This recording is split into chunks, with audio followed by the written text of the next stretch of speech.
Hello, my name is Kennedy and welcome to this timeless reading. If you've stumbled across this video, odds are there's a message here for you, but just to get a little more clarification and confirmation, we're gonna start with this Woodland Wardens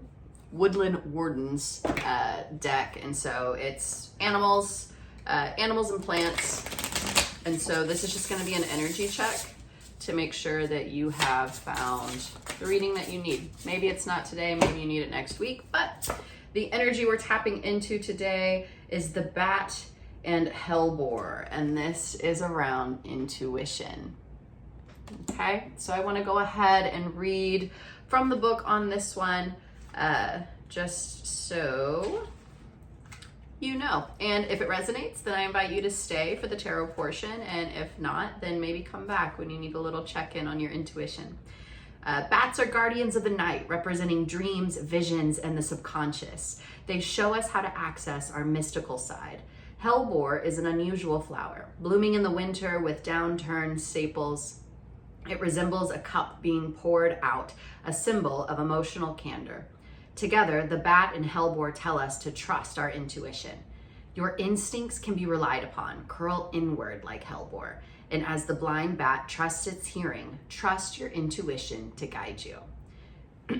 Your thoughts and actions might be out of sync. You may be heading down the wrong path, or you might have put your trust in the wrong person or thing.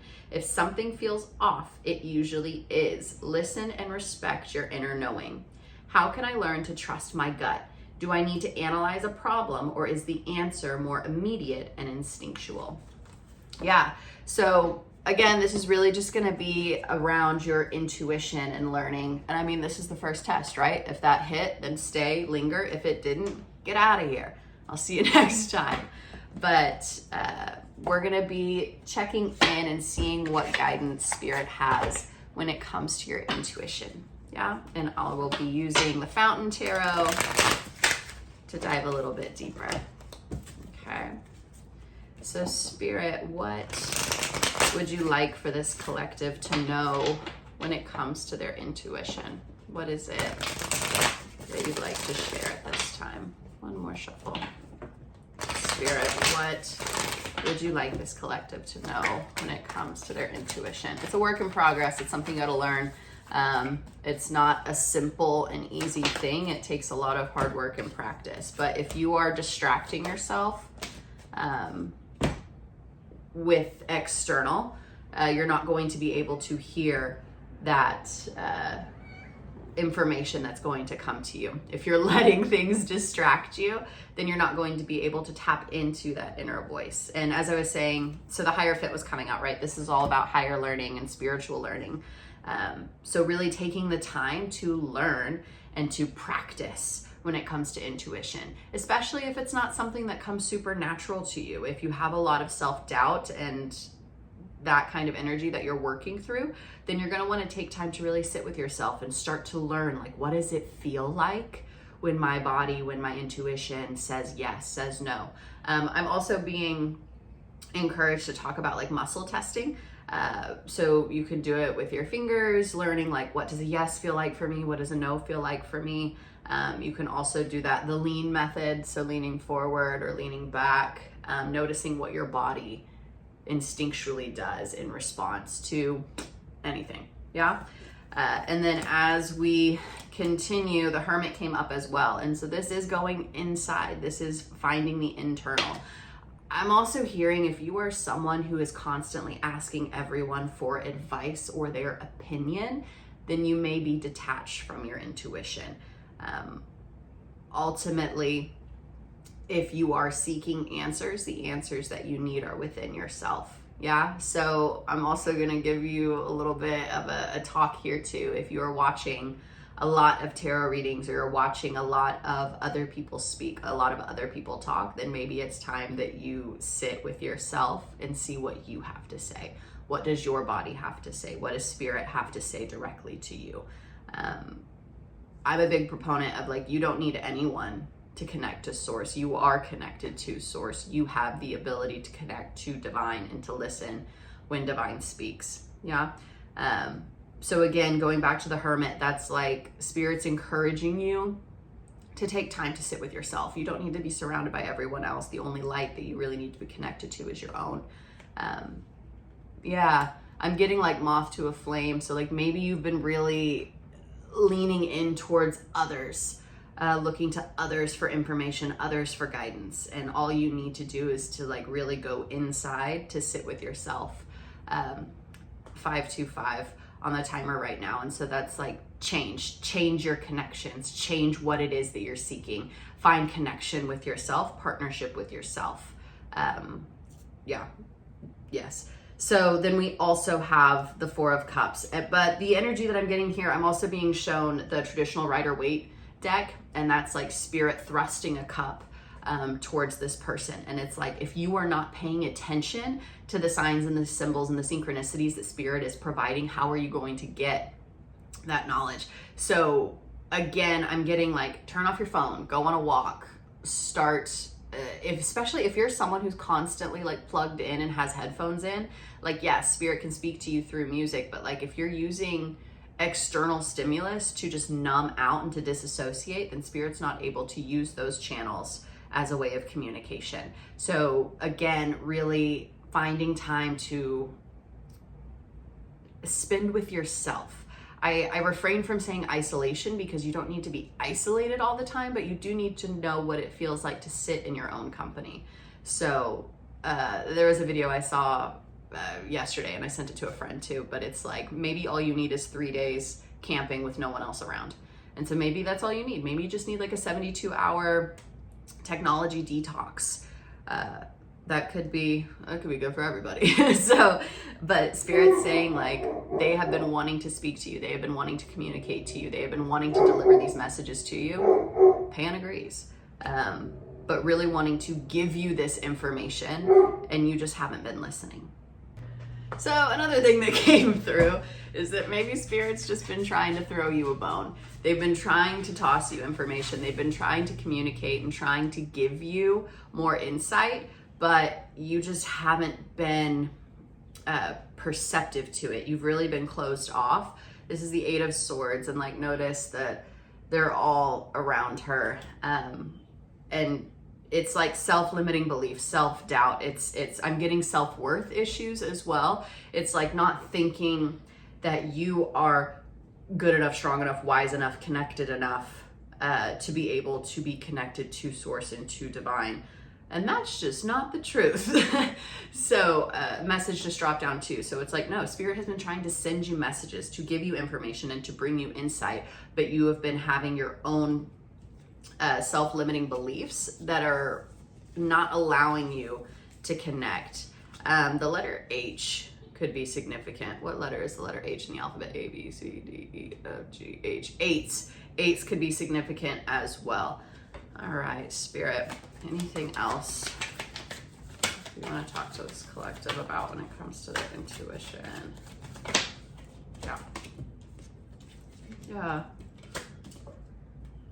Okay, I'm getting progression. So fives can be significant as well. We talked about that a little bit earlier. Change. There needs to be a change. There needs to be a shift. You need to go from fighting yourself to trusting yourself and to knowing that like the gifts that you have and this insight, the information is something to celebrate. So often whenever you are intuitive or you have these spiritual gifts, you might be at conflict with them because it's a lot of information, it's a lot of stimulus. So that might be why you're seeking like external stimulus, because what's going on between, your ears is a lot. So you could be clairaudient. You could also, any of the clairs, you're welcome to look into those. But ESP of some nature might be significant. And so that's a lot of stimulus. That's a lot of information that comes at you at once. And from personal experience, if you don't know how to handle that information, you might try to disassociate, to numb out, to use substances to try to manage or to cope. So if that is the case, and if you are struggling in some way when it comes to substance abuse or addiction, I encourage you to please seek help, to please reach out, to please utilize the resources that are available to you, okay? So with the Six of Wands, just know that this thing that right now seems like I'm hearing like a battle of will. Like it feels like a battle. It feels like confrontation. It feels like it's a constant struggle. There's friction. There's a rub between this gift that you have. But it's like once you learn to embrace and connect with the gift that you've been given, you're going to be celebrated for that. You're going to be able to see it as an achievement, as an accomplishment. And with the death card here, it feels like transformation needs to happen. So I'm getting that you may be really struggling right now, but just know that like death, rebirth, transformation will take place. So like you have to have the struggle in order to reach a point where things have to change and have to shift. So bottom of the deck, Hangman. Yeah, so change in perspective. That's just confirmation there. So it's like you really need to, I'm getting like, go inward, sit with yourself and realize like, what is it that needs to change? Maybe it's your surroundings. Maybe it's who you're spending time with. Maybe it's the places, the people, the activities that you're partaking in. They might need to change. You might need to do some reassessing on how you're spending your time and how you would actually like to be spending your time. That's the first thing. As soon as you start realizing you're like, I don't want to be sitting on the couch for 12 hours a day. I would rather be doing XYZ. I would rather be writing a book. I would rather be on the water, is something, you know, spending time however you see fit. Maybe it's creatively, maybe it's an actual rest. And there's a difference between rest and disassociating. So I'm getting that for a good chunk of you, there's a lot of disassociation that's taking place and we really need to be grounded in reality. So whatever you need to do to get out of your head and into your body, I highly encourage. I want to split the deck here. Yeah, 10 of coins. So it's like once you get out of your head and into your body and you start living life rather than letting life pass you by and rather than looking to everyone else for answers, you're going to be able to find the success that you have been seeking and that you have been wanting.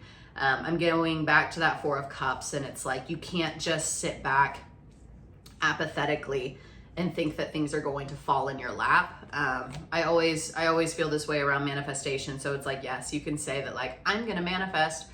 My example is always, I'm going to manifest to write a book. And it's like, okay, well, if you want to write a book, then let's like write a page a day, write 5 pages a day, whatever you can do to take actual steps to make that happen. But if you say, I'm going to write a book, and then you never sit down to write, then that book's not going to write itself.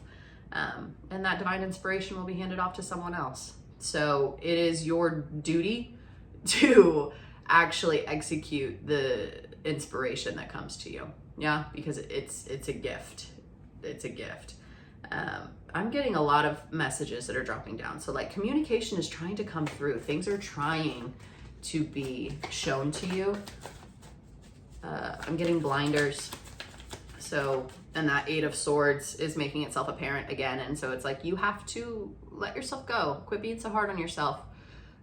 Shake it off. Florence the Machine, Shake It Off is coming through.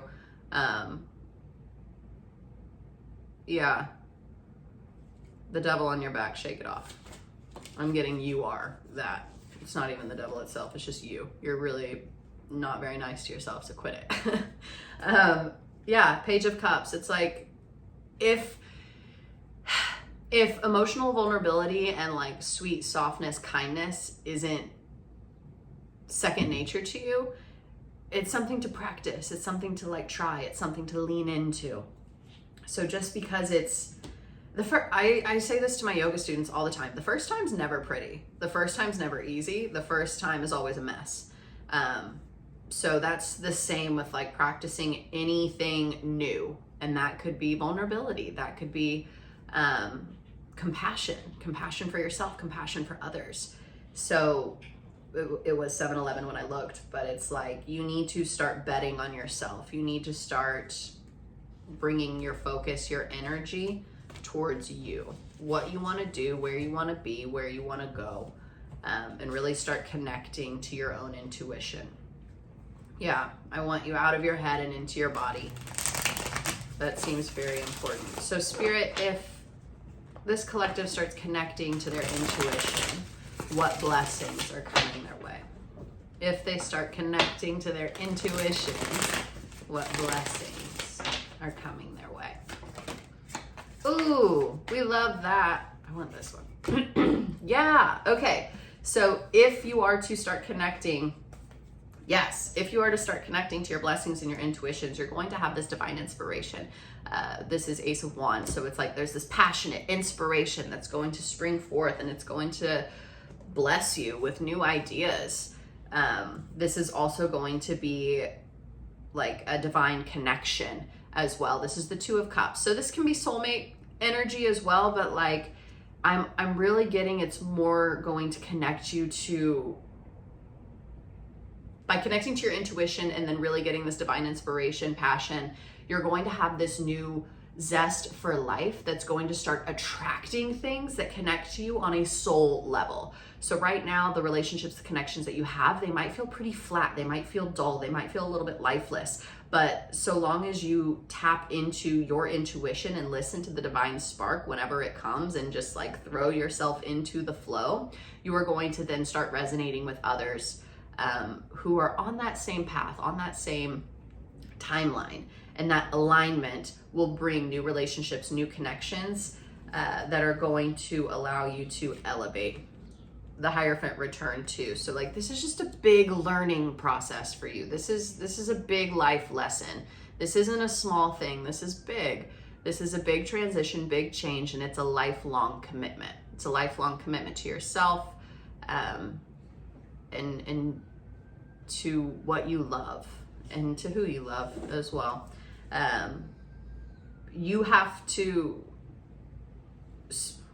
Spirit saying that if you are connecting to your intuition, to the divine spark, and really start connecting to the people who resonate with you at this level, that you're no longer going to feel left out in the cold. You're no longer going to feel like you have been abandoned or in this lack mindset.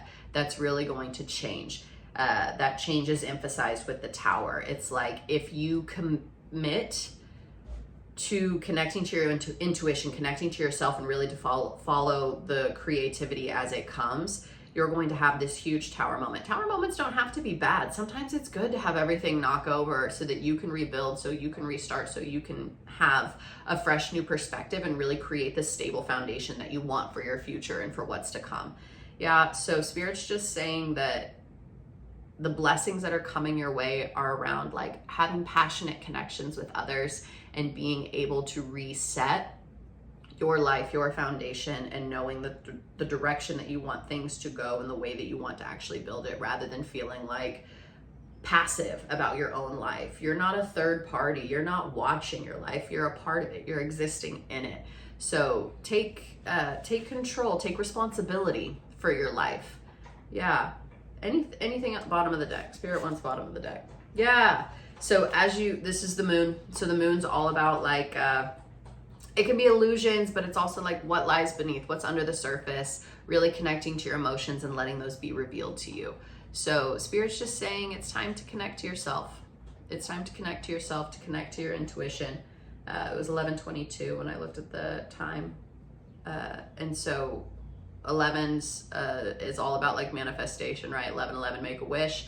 It's not just about wishing. You have to take actual steps to progress. And then 22 is like a master number as well, and it's about building. So you are taking steps, you are building, you are having this gradual shift and change and moving towards what you want to accomplish. But acknowledge that you have to be in the driver's seat. You can't be in the passenger seat. It's time to make steps, make changes. But that's what I have for you today, collective. So I hope you enjoyed this reading whenever it finds you, and I look forward to doing this again soon.